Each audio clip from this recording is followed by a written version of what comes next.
Hi అండి. Welcome to Anjali cooking. ఇవాల్టి వీడియోలో మిల్లీ మేకర్ మసాలా కర్రీని ఈజీగా ఎలా చేసుకోవాలో చూపించబోతున్నాను. మరి ఎంతో టేస్టీగా ఉండే ఈ మిల్లీ మేకర్ మసాలా కర్రీని ఎలా చేసుకోవాలో చూసేద్దామా? ముందుగా స్టవ్ ఆన్ చేసి స్టవ్ పై ఒక గిన్నె పెట్టుకోవాలి. ఇప్పుడు ఈ గిన్నెలోకి 2 కప్పుల నీళ్లు పోసుకోండి.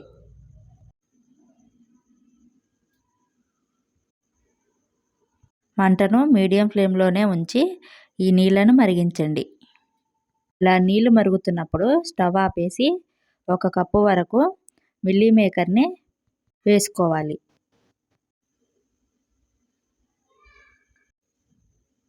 ఈ మిల్లీ మేకర్ని మెత్తపడేంత వరకు 2 నిమిషాలు ఉంచండి. అంతకంటే ఎక్కువసేపు ఉంచకండి. ఇలా 2 నిమిషాల తర్వాత వీటిని ఇలాంటి గరిటెతో వేడి నీటి నుండి సపరేట్ చేసేయండి. ఇలా వేడి నీటి నుండి సపరేట్ చేసిన వెంటనే ఈ మిల్లీ మేకర్ని నార్మల్ వాటర్లో వేసేయండి. ఓవర్ కుక్ అవ్వకూడదు. ఓవర్ కుక్ అవ్వకుండా చూసుకోండి. వీటిని చేత్తో తీసుకొని మిల్లీ మేకర్లో ఉండే వాటర్ అంతా కూడా పిండేయండి. ఇలా మిల్లీ మేకర్ నుండి వాటర్ అంతా కూడా సపరేట్ చేసేయండి. ఈ విధంగా మిల్లీ మేకర్ నుండి వాటర్ అంతా సపరేట్ చేసేసి ఒక బౌల్లోకి తీసుకొని పక్కన ఉంచండి.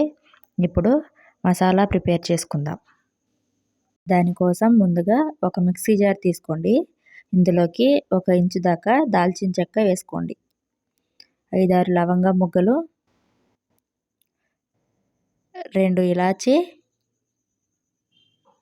అలాగే ఇందులోకి 3 ఇంచుల దాకా ఎండు కొబ్బరి వేసుకోవాలి.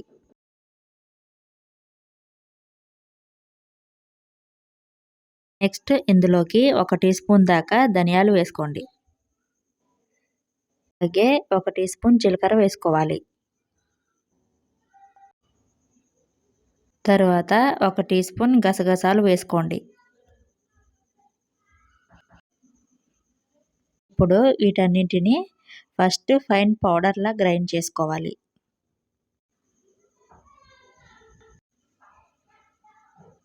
చూడండి, ఈ విధంగా ఫైన్ పౌడర్లా గ్రైండ్ చేసుకున్నాక ఇప్పుడు ఇందులోకి 3 మీడియం సైజు ఉన్న టమాటా ముక్కల్ని కట్ చేసుకొని వేసుకుంటున్నాను. తర్వాత ముందుగా నానబెట్టిన 10-15 జీడిపప్పులను కూడా వేసుకుంటున్నాను. జీడిపప్పు మీ దగ్గర ఉంటే వేసుకోండి, లేదంటే స్కిప్ చేసేయండి. తర్వాత 3 స్పూన్ల దాకా పెరుగు కూడా వేసుకోండి.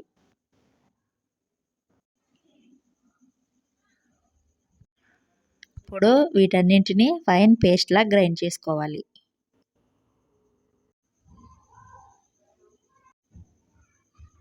చూడండి, ఈ విధంగా ఫైన్ పేస్ట్లా గ్రైండ్ చేసుకొని పక్కన ఉంచండి. ఇప్పుడు స్టవ్ ఆన్ చేసి స్టవ్ పై ప్యాన్ పెట్టుకోవాలి. ఈ ప్యాన్లోకి 2 లేదా 3 టేబుల్ స్పూన్ల ఆయిల్ వేసుకోండి.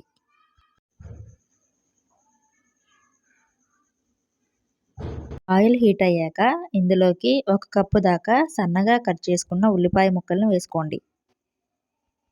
ఈ విధంగా ఉల్లిపాయ ముక్కలు ఫ్రై చేసుకోవాలి. ఇలా కొద్దిగా ఫ్రై చేసుకున్నాక ఇందులోకి 1 ఇంచు దాల్చిన చెక్క, 2 ఇలాచి, 1/2 టీ స్పూన్ జీలకర్ర, 4-5 లవంగ మొగ్గలు వేసుకోండి. ఇప్పుడు వీటన్నింటినీ కూడా ఫ్రై చేసుకోండి.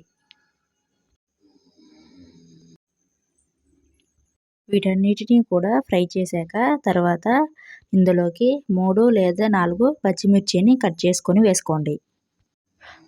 అలాగే కొద్దిగా కరివేపాకు కూడా వేసుకోవాలి. ఇప్పుడు వీటిని కూడా ఫ్రై చేసుకోండి.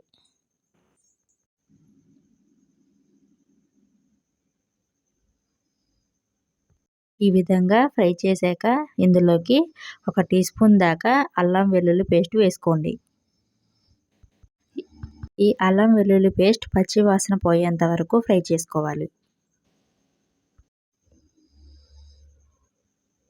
ఈ విధంగా 2-3 నిమిషాల వరకు ఫ్రై చేసుకున్నాక మనం ముందుగా తయారు చేసుకున్న మసాలా పేస్ట్ని అంతా కూడా ఇందులో వేసుకోవాలి.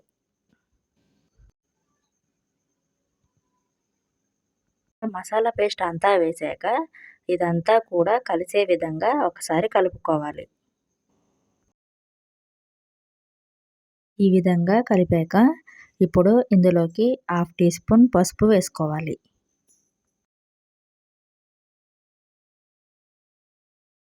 అలాగే 1.5 స్పూన్ కారం వేసుకోవాలి.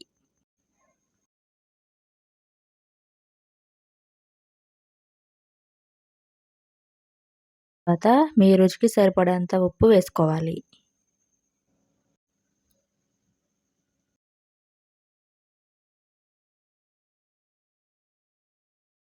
ఇవన్నీ కలిసే విధంగా బాగా కలపాలి. ఈ విధంగా కలిపాక దీనిపై మూత పెట్టి ఈ మసాలా పేస్ట్‌ని ఆయిల్‌లో ఒక 5 నిమిషాల వరకు ఫ్రై చేస్తూ ఉండాలి. ఇలా మధ్య మధ్యలో మూత తీస్తూ చెక్ చేస్తూ మసాలా పేస్ట్ అంతా కూడా ఆయిల్‌లో ఫ్రై చేస్తూ ఉండాలి. ఒకవేళ కూర మాడిందంటే కూర టేస్ట్ అంతా కూడా మారిపోతుంది. మంటను మీడియం టు లో ఫ్లేమ్‌లో ఉంచి ఫ్రై చేసుకోవాలి. ఈ విధంగా ఒక 5 నిమిషాల వరకు ఫ్రై చేసుకున్నాక ఇందులోకి ఈ మిల్లీ మేకర్‌ని వేసుకోవాలి. ఇలా వేసేసి ఇదంతా కూడా బాగా కలిసేలాగా కలపాలి.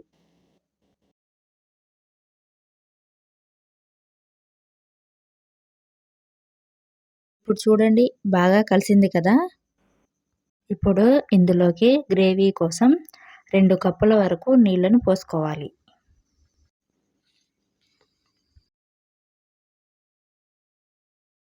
నీళ్లు పోసేసి మళ్ళీ ఒకసారి గరిటెతో బాగా కలపండి.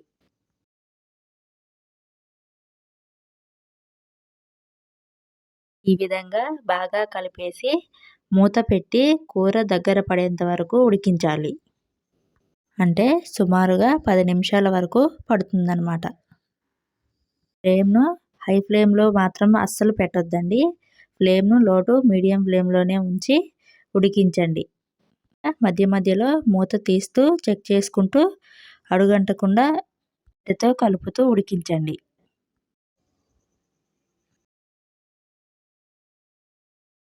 చూడండి 10 నిమిషాల తర్వాత మూత తీసి చూస్తే కూర దగ్గర పడిందండి. దీన్ని ఒకసారి కలుపుకుందామండి.